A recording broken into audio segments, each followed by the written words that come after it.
Mbel gagak ugak saduli tomel mel. Nuwun mangke Ndara. Damel kejot srotaning manahipun kang abdipun Semar Badranaya. Prasasat kaya dene kelepaning samudra madu. Nambi tirta wahyu ning Sewindu. Ning atase ming Semare kok. Monggo kula niki ming kawula cilik. Lah kok dadi iki para priyagung-priyagung para piyai-piyai wasis kok druting jruntul rawuh mriki niku. Kula bingung arep kula suguh napa. Rekane kula nandur tela malah kodanan. Kula pepe sirajeng kula dadekke gaplek mahkodanan dadi gathot. Mosok nggih ajeng kula suguhke. Mboten pantes menawi kula kok nyuguhke ratu kok sing kula suguhke tela gondrong niku. Ning ora apa-apa. Bagong. Piye, Pak? Kakangmu loro nang ndi? Ya nek kon metu ra gelem. Iki para priyagung Durawuh mrene kok gareng karo Petruk mah ora ana jenenge ora ana wujude iki nyang ndi. Pekewuh, Pak. Mergo mau tak goleki iki arep tak jak seba rekane nang pendopo. Iya. Mah mbuh teng jruntul do nggawa tas. Nggawa tas. Heeh. Ban-ban bekas barang digawa ya wis ya mung kowe kok malah seba rene. Kowe iki urung wancine metu kok. Aku metu sore ya mengkari sing njaluk. Mengkari sing njaluk piye? Aku nek metu kowe esuk, kok nek gara-gara dipaido sing di omah. Aku iki dadi lakon nek bengi iki anggepmu. Nek ora busuli sing njaluk aku ben metu yahene. Wah iya. Ya wis nek kowe dawuhi kon metu saiki ya ora apa-apa. Wah jan aku gumun karo Bu Sulis mer. Lah piye? Biasane nek aku metu yahne iki aku diseneni. Aku mah aku dijaluk kon metu saiki. Ya wis, wandene kombangane. Ayo to mir. Iya iya. Iki sinuwun Ndarawati sumusul rawuh mrene. Ayo wis gak dipakekke. Iya. Nuwun mangke sinuwun. Ndara Kresna. Kalih sinuwun Baladewa kae malah Anoman ya tekan kene. Ngaturaken kasugengan sakrawuhipun sinuwun kekalih kalian Anoman. Ya jagat pangestu karo wayahu Bathara jagat ewang suksmana kang adiluwi. Ana sasmintan iki sun jagat wasisaning Bathara bawana langgeng sinunggih tatanawrat.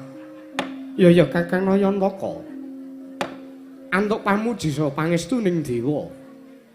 Sawaning nata Ndarawati ya sawanku. Ana ngarsaning Kakang Badrana ya ngersani Kakang Nayantaka. Ora ana alangan swiji apa Kakang? Ha nggih. Nggih mung kula ngaturake sembahku katur Ndara. Kakang, kula wonten dawuh. Wong sak jagat wis padha mestani yen Tanata Ndarawati kuwi titising Sang Hyang Bathara Wisnu. Kamangka wong sak jagat uga wis mangerteni lan wis ngundangake yen to Kakang Semar kuwi dudu kok jamak lumrahing menungsa, dudu kok titah sawantah. Nanging Kakang Nayantaka kuwi pangeja wanteng Sang Hyang Ismaya. Mula tak kira ora ana jamak lumrahing ning atase luwih werda sartane luwih tuwa Ismaya. Lah kok Ismaya ngaturke bekti ana ngersaning Wisnu kuwi rak wagu tinemune. Ngaten. Iya. Lah malah kula nyuwun supados kula pun pangestoni Kakang wonten dawuh. Tak kira ora bakal ndayani pangestu ning Nata Ndrawati. Merga tak kira para Pandhawa yen to ora tinunggon sartane para Pandhawa ora kinemong dening Kakang Nayantaka, tak kira ora bakal kuncara kaya mangkene kanane. Kersanipun ya mung aku njaluk sembahku wae tampanana Kakang Semar. Ha nggih. Ora kok teges kula ngowah-owahi adat ning kula mung nuhoni napa sing pun sampeyan ngendikake sinuwun. bab perkara Wisnu kalih Ismaya niku wau. Kula tampi kanthi batin, mboten kula tampi kanthi lahir. Kendela sami-sami. Kakang Semar iya. Mboten langkung kaprayogan rawuhipun Ndara Kresna. Kaya wis ora kurang kepenak Kakang. Sinuwun Baladewa, kula ngaturaken bekti kula kunjuk sarawuhipun sinuwun Mandura. Ya jagat pangestu Kurwaya Bathara jagat Pathendra Jaladewaku waladala. Yo Kakang Semar yo. Nalika semana wis tak tampa pambagya ora harjane Kakang Nayantaka malah Kakang Nayantaka ngaturke bekti, ngaturke sembah ngersani Baladewa. Nggih. Ora kok teges aku rubuh-rubuh gedang karo Ngendikane Yayi Prabu Ndrawati, ora kok teges aku mung anut grubyuk bangun miturut kelanipun sing diaturke kadangku Kresna. Ning mung nuhoni marang kahananing batin, ya kahananing jagat. Jagat iki wis ngundangake yen to Baladewa ki titik sing Sanghyang Bathara Brahma. Iya to Kresna? Kirangan. Kok embuh iki to? Nek siadi titik Sanghyang Bathara Wisnu pun Kakang iki titik sing Sanghyang Bathara Brahma. Mun sewu. Piye? Iwang Mikulun Bathara Brahma mriku mboten manitis wonten angganipun Kaka Prabu Mandura. Banjur arikala paduka kemutan rikala lelampahan paduka pikantuk wujuding pusaka. Iya, kodrat lan wiradat nenggala kalian Alugara. Menika ingkang maringaken Iwang Mikulun Bathara Brahma. Inggih. Ning rak nalika semana rak njur manitis ngersanipun Kakang mboten. Lho. Mbok digawe ngono wae Kresna mboten saged. Dewa kok dijaluk kon manitis. Karepku ki ya ben ana perbawane ngono lho aku iki. Ora mung ora kajen terus bojo siji wae. Aduh. Ha mbok iki sampun sedaya menika kantun raos panarimanipun. Ya wis, ya wis. Kakang Semar ya aku ra sida ngaturke bekti Kakang. Ha nggih. Kok le bolak-balik.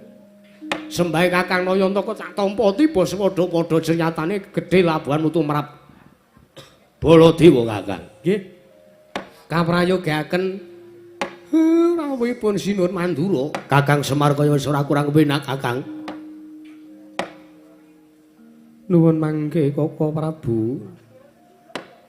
Kaka Prabu Ndarawati, Kaka Prabu Ndaraka. Ya sesembahan kula Kaka Prabu Sri Bathara Kresna. Sarawuh paduka kula ngaturaken asung masegan panakrami Kaka Prabu. Yayi Prabu Darmakusuma inggih Yayi. Mboten langkung Yayi sami aji ngaturaken pasegan panakrama antaresanipun kang Raka sampun kula tampi. Damel bombong kasing manah kula ngaturaken salam taklim kula kunjuk. Inggih. Kaka Prabu Dahat ngalingga murda kaprayogaken lenggah paduka. Sampun kados dene kirang prayogi. Kaka Prabu Baladewa kula ngaturaken pudya pangastawa. Yayi Prabu iki. Yayi sami aji ngaturaken pudya pangastawanipun kang Raka ing Mandura kula ngaturaken salam taklim kula mugi kunjuk. Sampun kula tampi. Kakang Senggana ya Kakang Anoman. Padha basuki rawuhmu ya sowanmu Kakang Senggana. Beja kula sinuwun. Sowan kula mboten manggelangan setunggal punapa. Kula ngaturaken sembah bekti kula kunjuk sandhap wetu paduka. Sinuwun ngamarta. Ya Kakang Anoman tak tampa tiba padha-padha Kakang. Wah.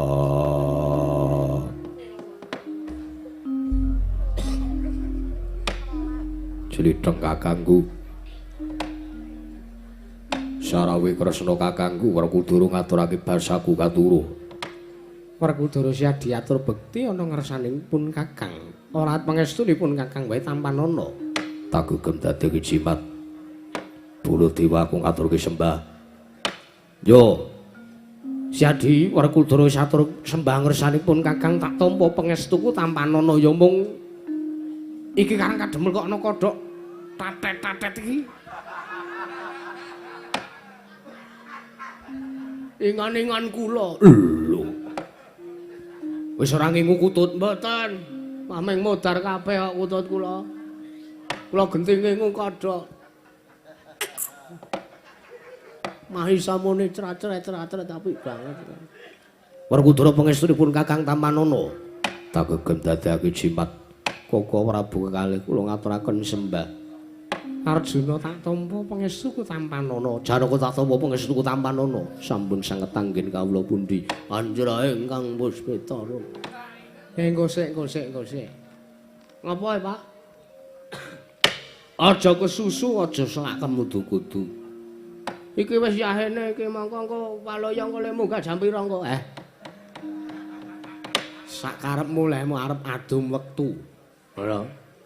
Ayo wis gek iki dirampungke lek do rembukan. Sidane Sinuwun Kresna iki arep nyorek jadwalmu tanggal pira? Acarane apa? Wigatine apa le rawuh ning Karangkadempel iki? Nuwun sewu sinuwun. Damel kejet ora sing manahipun Semar sengkan-sengkan tanpa pepoyan. Rawuhipun Sinuwun Ndrawati wonten padukuhan Karangkabulutan. Kula nyadong dawuh. Sakmangke keparenga kawedharna ingkang sejati, kula tak nganglungke jangga nilingke karna mastuti sabda tama dawuh pangandikanipun Sinuwun Ndrawati nggih Sinuwun Kresna. Menapa dene Sinuwun Baladewa. Sinuwun jagat pangestu warwayahu Bathara jagat Kakang Kemok Semar sing gedhe pangapuramu Kakang. Iki. Malah bingung raos kula. Aja kadhati kajeron manumpa Kakang. Sartane aja gurawalan maneh Kakang Nayantaka. Jernyatanane anane Kresna.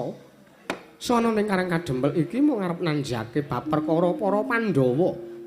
Ingkang rikala semana nata Ndrawati ya aku Kresna kelawan Koko Prabu ing Mandura. Wis prapta sarta wis tetinjo kahanananing Praja Negara Ngendraprasta wondene sakmengko. Teka negara Ngendraprasta suwung sartane kumplang ora ana Pandhawa ingkang renggani. Jebul tinemune bareng tak titik kahananing kepadukan Karangkadempel iki para Pandhawa mapane ning kene Kakang Semar. Sejatine arep duwe gawe apa? Sartane para Pandhawa duwe wigati apa? Teka sakmengko prapta ana ing padukuhan Karangkadempel ana ngarsane Kakang Semar Badrana ya Kakang. Ya Kakang Nayantaka ya. Gawe kaget rasane atine Baladewa. Ing atase ora adat sabene para Pandhawa mapan prapta ning Karangkadempel. Mesti pendak-pendak perangane Pandhawa ingkang prapta ning Karangkadempel kuwi mesti mung Janaka. Merga pancen Janaka kuwi ingkang tansah ngampingi lakune ora oleh kejaba mung Kakang Nayantaka saat majamu. Ning lha kok iki dadi Pandhawa komplit 5 cacahe ora godhang. Mapan ning padukuhan Karangkadempel iki wigatine apa Kakang Semar? Nggih. Ampun kaget sinuwun. Nek kula matur sampean ampun duka, ampun nggadahi raos sing kepripun-kepripun. Jernyatane kula namung matur nampa wontenipun. Kula mung minangka lidah sinambung saking mangandikanipun Sinuwun Prabu Puntadewa. Bilih kalenggan sakmangke sampun wonten Saptawari utawi sampun wonten seminggu. Para Pandhawa menika sami cumandhuk mapan. Lenggah wonten padukuhan Karangkadempel. Lajeng mesti kemawon tuwuh tandha pitaken. Salabeting manahipun Gusti kula Ndrawati punapi ingkang dados darunanipun. Wondene para Pandhawa mapan wonten ing Karangkadempel sakamangka sampun ganep Saptawari kalenggan sakmangke. Miturut ngendikanipun Sinuwun Puntadewa. Para Pandhawa badhe miwiti mbangun negari Ngamarta. Merga negari Ngamarta tilem panjenenganipun. Mula ajeng dibangunkan. Ngaten. Para Pandhawa menika badhe miwiti anggenipun mbangun negari Ngamarta. Merga napa? Negara Ngamarta sakniki morile pun rusak. Pakartine para kawula pun bosak baseh mboten kantenan. ana nayaka wani nglindhes kawula cilik nggih nembe teng Amarta. Mula niku sing ajeng didandani niku sing ajeng dibangun. Tur melih mboten mung niku, tesih kathah malih kawontenan wonten ing negari Ngamarta ingkang pun rusak. Pramila ngantos sami lalu para Pandhawa linggar saking negari Ngamarta tumuli manjing wonten ing Karang Kadempel. Merga miturut ngendikanipun Sinuwun Prabu Darmakusuma, para Pandhawa badhe ayem, para Pandhawa badhe jenjem lan tentrem menawi lenggah sarta mapan teng Padukuhan Karang Kadempel. Ning kula nggih pun matur. Kula pun matur.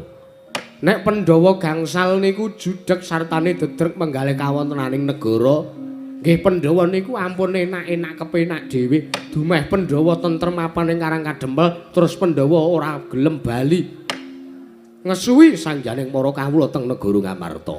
Niku sing ajeng kula dandani, niku sing ajeng dibangun dening para Pandhawa sinuwun. Dedemadaring arepan agung dening pendhapi Padukuhan Karang Kadempel. Nalika semanten nenggina Tandrawati, Sang Prabu Sri Bathara Kresna ingkang wis nampi atur pangandikanipun. Sang Lurah Semar Badrana dadya legeng datanmu badatanmu sik nganti kaya pratima golek kencana. Kasaruge gering jaba piyak ngarsa tangkeping mrika paseban bana amuk apa to kang dadi darunane. Ora ana maja ingkang bedal saka kranggeng, gajah ingkang medhot saka wandilan. Kejawi ambung rawuhipun Alendra saking tlatah sabrang akarya kagiat Sang Lurah Semar Badrana. Galea kaya barongan tinanggap dumrajeg tanpa larapan.